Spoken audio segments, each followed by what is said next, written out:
नमस्कार। कभी सोचा है ये जो हमारे रोजमर्रा के गैजेट्स हैं, टीवी, फोन, लाइट, इनके पीछे का असली जादू वो क्या है? आज हम इसी जादू को समझने वाले हैं, इलेक्ट्रिक करंट और सर्किट्स। चलिए, एक बहुत ही सिंपल सी चीज से शुरू करते हैं। एक टॉर्च। कभी सोचा है ये काम कैसे करती है? बस एक बटन दबाते ही घुप अंधेरा कैसे रोशनी में बदल जाता है।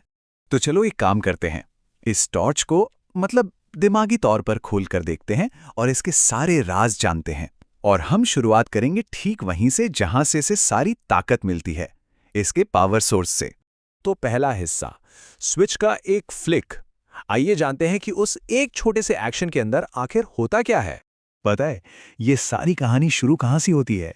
पावर सोर्स से, मतलब इलेक्ट्रिक सेल से, जिन्हें हम आम भाषा में बैटरी भी कहते हैं। सच कहें तो ये टॉर्च का दिल है। यही वो चीज है जो उसे रोशनी देने की ताकत देती है।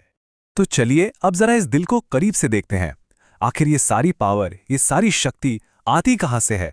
तो ये इलेक्ट्रिक सेल होता क्या है आखिर? आप इसे एक छोटा सा पावर हाउस समझ सकते हैं। इसका काम बस एक है, इलेक्ट्रिक करंट पैदा करना। वही करंट जो बल्ब तक पहुंचकर उसे जला देता है। और हाँ, इसकी कहानी भी बड़ी मजेदार है। ये सब शुरू हुआ था साल 1800 के आसपास, जब वोल्टा ने पहला वोल्टाइक सेल बनाया। और फिर लगभग 66 साल बाद लेक्लैंशे ने इसे और बेहतर बनाया और हमारे सामने आया ड्राई सेल। जी हाँ, वही जो हम आज अपनी टॉर्च और खिलौनों में डालते हैं। और यहां देखें, दोनों में कितना बड़ा फर्क है।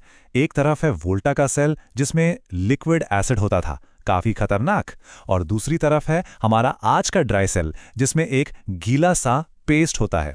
इसी वजह से ये इतना छोटा, सेफ और कहीं भी ले जाने में आसान हो गया है। तो सवाल ये है कि ये सेल आखिर बनाते क्या हैं? ये बनाते हैं इलेक्ट्रिक करंट। अब ये इलेक्ट्रिक करंट क्या है? इसे ऐसे समझिए जैसे ये बिजली की एक बहती हुई नदी है। और जैसे ही ये नदी बल्ब के अंदर के पतले से तार, जिसे फिलामेंट कहते हैं, से गुजरती है, वो गर्मी और रोशनी में बदल जाती है। ठीक है, तो करंट तो बन गया, पर सवाल यह है कि ये सेल से बल्ब तक पहुंचता कैसे है। चलिए अब इस पूरे रास्ते को समझते हैं। देखिए, बिजली के काम करने का एक सबसे जरूरी नियम है। इसे बहने के लिए एक पूरा बिना टूटा हुआ रास्ता चाहिए, बिल्कुल एक रेस ट्रैक की तरह। अगर ट्रैक कहीं से भी टूटा हो तो गाड़ी आगे बढ़ ही नहीं सकती है ना। और इसी पूरे रेस ट्रैक को साइंस की भाषा में कहते हैं इलेक्ट्रिक सर्किट। ये एक बंद रास्ता है, एक क्लोज्ड लूप, जिसमें करंट पावर सोर्स से निकलता है, बल्ब तक जाता है और फिर वापस सोर्स में लौट आता है।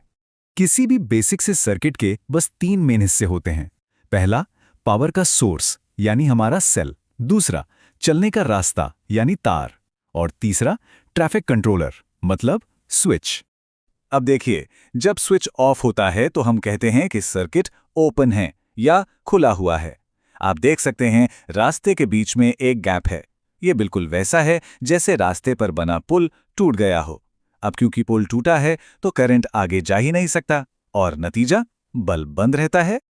और फिर जैसे ही हम स्विच को ऑन करते हैं, खट, वो टूटा हुआ पुल जुड़ जाता है। सर्किट अब क्लोज्ड हो गया है, मतलब रास्ता पूरा हो गया। करंट तेजी से दौड़ने लगता है और हमारा बल्ब जल उठता है ना कमाल? तो रास्ता तो समझ आ गया, पर एक और सवाल है, ये रास्ता बनता किस चीज से है? यहीं पर आते हैं बिजली के दोस्त और दुश्मन। मतलब हम हमेशा धातु के तार ही क्यों इस्तेमाल करते हैं सर्किट बनाने के लिए? कोई और चीज क्यों नहीं? जैसे डेंटल फ्लॉस से क्यों नहीं बना सकते? इसका जवाब ना 2 तरह की चीजों में छिपा है। एक होते हैं कंडक्टर्स। ये हैं बिजली के सबसे अच्छे दोस्त। ये करंट को बड़े आराम से अपने अंदर से गुजरने देते हैं। और दूसरे होते हैं इंसुलेटर्स। ये हैं बिजली के दुश्मन, जो उसके रास्ते में दीवार की तरह खड़े हो जाते हैं। तो बिजली के दोस्तों यानी कंडक्टर्स की टीम में कौन कौन है? सारे मेटल्स जैसे तांबा, एल्यूमिनियम, पेंसिल के अंदर की ग्रेफाइट और तो और नमक वाला पानी भी। ये सब बिजली के लिए एक सुपरफास्ट हाईवे जैसा काम करते हैं। और फिर आती है दुश्मनों की टीम यानी इंसुलेटर्स। इसमें है लकड़ी, प्लास्टिक, रबर। ये सब करंट के रास्ते में एक बड़ा सा नो एंट्री का बोर्ड लगा देते हैं। लेकिन मजे की बात पता है क्या है? ये दुश्मन असल में हमारे लिए हीरो हैं। यही इंसुलेटर्स तो हैं जो हमें बिजली के झटके लगने से बचाते हैं। कभी सोचा है कि पेचकस या प्लास के हैंडल पर प्लास्टिक या रबर क्यों होता है? वो इसीलिए, ये हमारी सेफ्टी की गारंटी है। तो चलिए, अब तक हमने सारे अलग अलग टुकड़े समझ लिए हैं। अब इन सबको जोड़ते हैं और अपनी टॉर्च वाली पहेली को हमेशा के लिए सुलझाते हैं। तो वापस आते हैं हमारी टॉर्च पर। अब हमें सब पता है।